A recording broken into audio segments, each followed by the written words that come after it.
Hello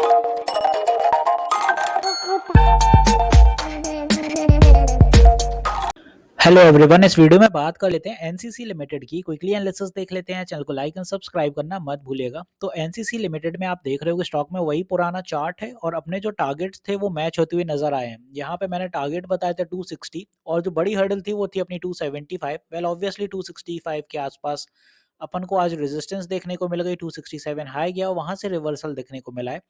तो stock सही चलते हुए नजर आया, जैसा अपन मैंने एज एन अनुमान लगाया था कि स्टॉक यहाँ तक जाएगा। अब बात करते हैं कि आने वाले दिनों में स्टॉक में क्या मोमेंटम रहेगा और कैसे जाने वाला है।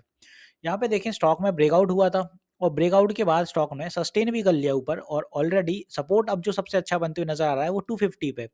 250 पे कैसे बन रहा है, क्योंकि आप देखें दो कैंडल्स ने 250 के आसपास सपोर्ट बनाए और ट्रेंड लाइन के ऊपर ही रहे हैं। तो यहाँ पे एक स्ट्रॉन्ग सपोर्ट तो बनते हुए नजर आ गया कि बायर्स एक्टिवनेस है, कहीं ना कहीं 250 के नीचे नहीं जाने वाला है स्टॉक फिलहाल के लिए। ऊपर की दिशा में हर्डल फेस हुआ है अपन को 267, इसके ऊपर नहीं जा पाया स्टॉक और 3 दिन से कंसिस्टेंटली हर्डल फेस होता है ऊपर। 260 क्रॉस करने के बाद ऑब्वियसली हर्डल एक्टिव हो जाता है, इसलिए क्योंकि सेलर्स एक्टिव हैं ऊपर की दिशा में। और 275 जो मैंने लास्ट वीडियो में भी बताया था साइकोलॉजिकल लेवल है, इसीलिए ये पूरा जोन सेलर से भरा हुआ है। तो जितना 275 के करीब जाएगा उतने ज़्यादा सेलिंग देखने को मिलेगी। तो कल के दिन जो अपना पहला टारगेट है वो रहेगा 267 ही, वो इसलिए क्योंकि वो आज का हाई है और वहाँ पे कल थोड़ा-सा हर्डल फेस होगा ऊपर निकलने में। तो 3% के मूव में लगभग अपना 267 अटेन हो जाएगा और 275 के लिए स्टॉक को कल मूव करना होगा 5.5% से ज़्यादा। तो इसलिए आप देखें ऑलमोस्ट 6% ही है 275 के लिए, तो स्टॉक को इतना मोमेंटम पकड़ना होगा। अगर ये मोमेंटम नहीं रहेगा तो ऊपर के सेलर्स स्टॉक को फिर से गिराएंगे। तो यहाँ से कल स्टॉक इतना तो चल सकता है, बट यहाँ सेलरिंग एक्टिव होगी तो फिर यहाँ से रिवर्सल फिर से बनने लगेगा।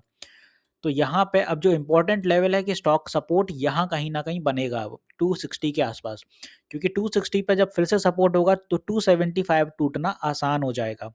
तो ये तो हुई नॉर्मल, आपको बता दिया है कि क्या कैसा सिनेरियो रहने वाला है। अब बात करें कि ऊपर की दिशा में कितना जाएगा और कैसे जाएगा। तो ऊपर की दिशा में जब स्टॉक यहाँ से चलेगा तो 275 बड़ा हर्डल फेस करने के बाद और सस्टेन करने के बाद नेक्स्ट जो अपन को हर्डल फेस होगा वो होगा फिर 285 के आसपास और फिर अपन को हर्डल फेस होगा 295 के आसपास।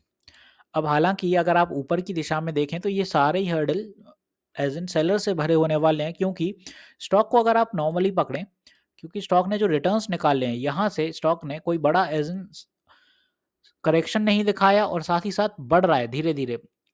तो अभी तक स्टॉक ने जो रिटर्न निकाल दिए 73% निकाल दिए और अगर ये 300 तक जाता है तो 90% रिटर्न होंगे। तो डेफिनेटली 300 के आसपास फिर से एक और मोमेंटम बनेगा जहां स्टॉक साइडवेज डेफिनेटली होगा और वहां तक पहुंचने में स्टॉक को सबसे बड़ा इंपॉर्टेंट जो लेवल क्रॉस करना है वो करना है 275 का। तो सारी जितना भी आपका नज़रिया है वो 275 पे ही होना चाहिए कि ये लेवल अगर ब्रेक होता है तभी ऊपर जाएगा, अदरवाइज यहाँ से रिवर्सल बन गया 275 से तो स्टॉक फिर इसी जोन में फंस जाएगा। तो ये पूरा ज़ोन फिर यहाँ पे स्टॉक साइडवेज में फँस जाएगा और फ्रस्ट्रेशन होना तय है फिर, क्योंकि इन्वेस्टर्स फँस जाते हैं जब रिटेलर्स इस ज़ोन के आसपास ऐसे फँस जाते हैं। तो फिर 2 ही मोमेंटम रहते हैं कि स्टॉक में बड़ा मूव तो आ ही नहीं रहा है। अब या तो होल्ड करके रखो या सेल कर दो और फिर आदमी सेल कर देता है और जब वो सेल करता है तो फिर तभी से कोई मोमेंटम बन जाता है। वो इसलिए क्योंकि स्टॉक फिर यहाँ कहीं से एक करेक्शन ले चुका होता है यहाँ तक और फिर अप मूव आने की तैयारी हो जाती है। तो यहाँ फिर कुछ ऐसा मोमेंटम आपको आने वाले दिनों में देखने को मिलेगा अगर 275 नहीं ब्रेक होता है।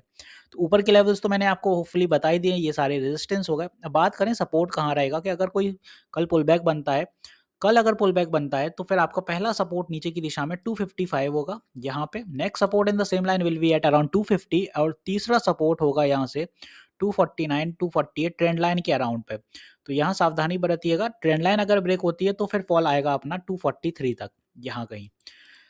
तो होपफुली अब आपको सपोर्ट्स भी पता होगा, रेजिस्टेंस पता हो गई, कैसे स्टॉक चलेगा, क्या मोमेंटम रहेगा, कहाँ तक स्टॉक की ज़्यादा से ज़्यादा सेलिंग होगी 275 एंड 300। उसी हिसाब से आप अपने अंदाजे लगा लीजिएगा, टारगेट्स मैच होते हुए देखने को मिलेंगे आने वाले दिनों में।